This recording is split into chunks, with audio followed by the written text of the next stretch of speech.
G'day legends, I hope you're all amazing. If you're a fan of vintage rack gear like I am, you need to check out these new plugins from Temecula DSP. They have a free plugin called MDV-II, which is a recreation of the old Alesis Midiverb-II. And when I say recreation, they're not just simply loading up a bunch of reverb IRs.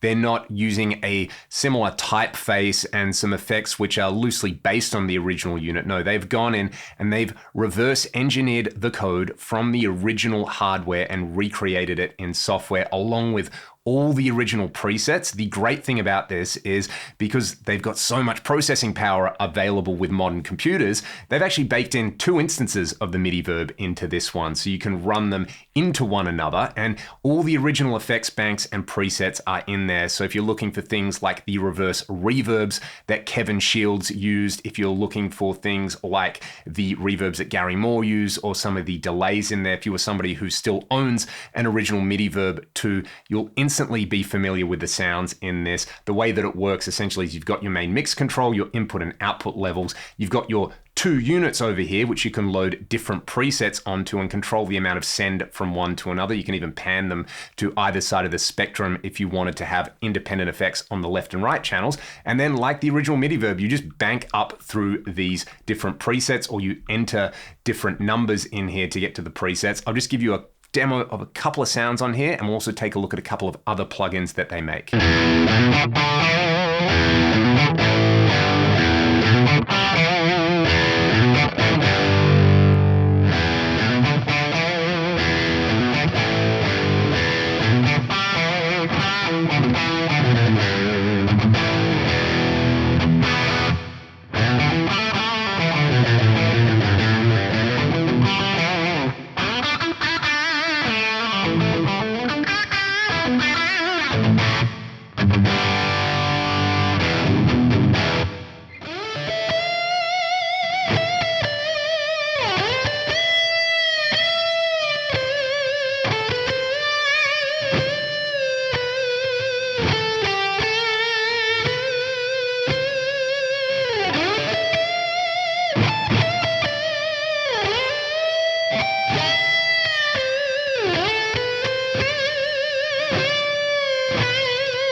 The Deep-4 is a recreation of the Ensoniq DP4, a beloved rack unit from the 90s. I'm lucky enough to own an original DP4. I'll put a link to the demo video that I did with that one in the video description. But the DP4 was pretty unique, not just for the fact that it had a lot of power. You could run 4 individual effects blocks at the same time and route them in multiple ways, whether using a single set of inputs and outputs and running all 4 blocks in series, or pairs of blocks in parallel, or using the effects blocks on 4 separate sets of ins and outs. You know, we're so used to using a DAW now where you can just load up individual instances of effects plugins. The DP4 was kind of the equivalent of that for outboard gear, where you could have a single unit and you could use the individual blocks on 4 different sources. All of that is recreated in the effects banks over here. So you've got your 1U presets, your 2U presets, and your 4U presets in the bank pairs as well. You can, of course, create your own presets over here, and you've got lots of creative routing options. As you can see, this preset just uses all 4 effects blocks in series. You can route pairs in parallel. You could have parallel pairs with another set of effects in parallel with a feedback send from one block to another. So you could really go all in and create some super unique effects algorithms. Furthermore, what I love about the plugin layout is you don't have to menu dive like you do on the original hardware. You just go to effects block A and you select whatever effect you want over here. They are grouped by type. So reverb, delay, modulation, pitch, dynamics, EQ, and filter. There's some rather primitive guitar, amp, and speaker sims in here, which we have to hear. There's a vocoder and a signal generator as well. What I'll do is I'll just take you through a couple of presets that I've put together while I've been playing around with this one. And I think a real highlight from the original DP4, and the first thing I tried on here was the phaser, because the phaser just gives you that instant 90s electronic music phaser sound. I'm sure it was used on so many records, but it's super cool on guitar. It's this really nice mix between a wide stereo phaser and kind of like a vowel effect sound. Before we get to that though, I'll take you through the blocks in this. I've got a pitch shifter doing some detune, I've got a dual delay, I've got that phaser DDL, and I've got a large plate reverb. I'll bypass everything except the reverb, then I'll bring in those blocks one by one, then we'll hear some other presets.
I love that they've managed to capture the imperfections and inaccuracies in things like the pitch shifters. It is kind of hard to get those crusty, imperfect effects using modern plugins or modern hardware, but they've gone the extra distance with Deep 4, and that is all recreated. Of course, the reverbs, the non-linear reverbs in particular, the delays, the modulations, that awesome phaser, and the ability to have all these different routing options, plus 4 built-in LFOs that you can use to assign to different parameters, makes this such a powerful plugin on its own. The fact that experienced users with the DP4 will feel immediately at home with the sounds and the feel, but that it stands on its own as a new and creative effects plugin, and it's using all the advantages of digital technology that wasn't available in the 90s to go beyond what the original hardware could do. I love that, whether it's with plugins, whether it's with pedals or amps, where rather than just build clones, people take the original idea and run with it. I mean, that's what music is really all about. On top of all of that, they've also got some recreations of some really rare Ursa Major rack units. These are ones that I've never even seen in the flesh, so it's amazing they were able to track down the original hardware, and even cooler, they were able to reverse engineer it. Let's just have a listen to a couple of them. I really like this SG626.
Such a unique character. I can understand why those really rare units are sought after. Sometimes stuff was made in small amounts for a good reason because it wasn't that great or people couldn't find a musical use for it. But those Ursa Major units are revered for a reason. They've got character. All of these plugins have character. Let's hear the SST 206 quickly before we go.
I absolutely love what Temecula DSP are doing, and I'm super stoked to see what they come up with next. I have been lurking around their public Discord server, and they've mentioned things like the Alesis Quad Reverb and a couple of other either hard to find or cult classic units from the 80s and the 90s. And I mean, just go and get the free Midiverb plugin. Not only does it sound amazing, it's free and you can go and use it on all your mixes or in your DAW with your favorite guitar plugins. All of this stuff, of course, works so well on other instrument sources. I just happen to own a bunch of guitars and try to operate them from time to time. So that's why I've used them on this video. But things like the Deep 4, the Midiverb, and these Ursa Major style plugins sound amazing, very era appropriate on synthesizers, drums, vocals, anything that you want to throw at it.